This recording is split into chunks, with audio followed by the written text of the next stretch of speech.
Good morning friends, this is Atri Shekhar from TICS। आपके लिए फिर से मैं एक स्ट्रैटेजी वीडियो लेके आया हूँ।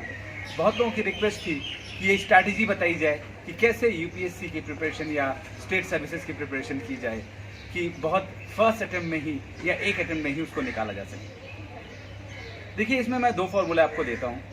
पहला मैं स्मार्ट वर्क का फॉर्मूला देता हूँ। देखिए, स्ट्रैटेजी आपको खुद बनानी होगी। हम आपको फॉर्मूलाज बता सकते हैं, हम आपको प्रिंसिपल्स बता सकते हैं। जो स्मार्ट वर्क प्रिंसिपल है, इसमें तीन चीज़ों का ध्यान रखना है।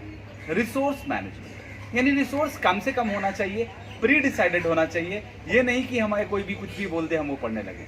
ये प्री डिसाइडेड होना चाहिए। कहाँ से प्री डिसाइडेड होगा?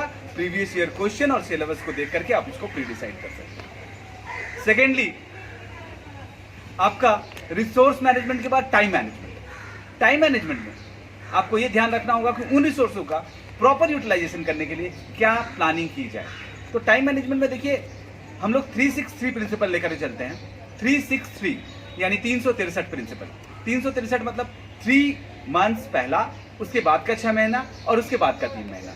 पहला 3 महीना जो होता है उसमें सब्जेक्ट को एक बार पूरा पढ़ना होता है। NCERT से, बेसिक बुक से, स्टैंडर्ड बुक से, रेफरेंस बुक से, जहां से भी आप पढ़ना चाहते हैं वहां से उसको पढ़िए, जो भी आपने रिसोर्स डिसाइड किया।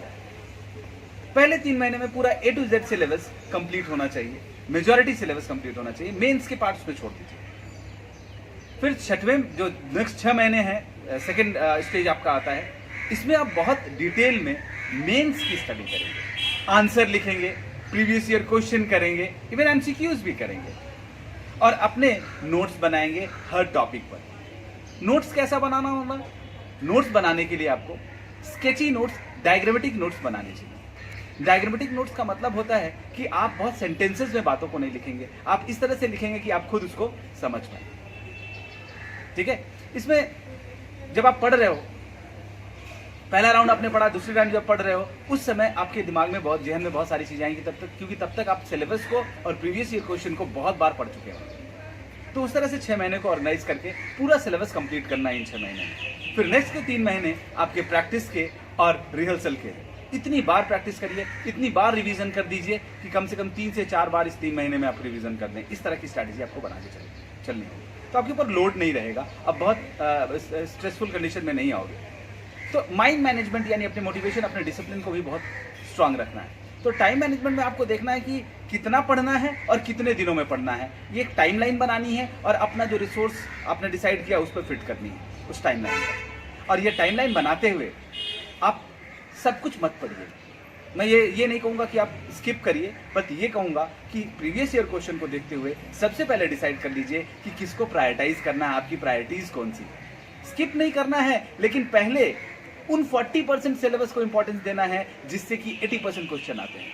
यानी 40% से कम सिलेबस से आपके 80% क्वेश्चन जब सॉल्व हो रहे हैं तो आपको उससे ज्यादा करने की बहुत जरूरत नहीं। बाकी के पार्ट को आप पढ़ेंगे, लेकिन उतना हिसाब से पढ़ेंगे कि जितना उसके रिक्वायरमेंट है। लेकिन ये 40% इतनी बार पढ़ेंगे और इतने अच्छे से पढ़ेंगे कि उसमें से एक भी क्वेश्चन आपका मिस नहीं होना चाहिए। तो इस स्ट्रेटेजी पे अगर आप अपने आप को ढालते हैं, कहने का मतलब कूड़ा गार्बेज अपने पास मत इकट्ठा करिए, अपने टाइम को बड़े ऑप्टिमम लेवल पर ले जाकर यूटिलाइज करिए, अपने टाइम का पूरा यूटिलाइज करिए।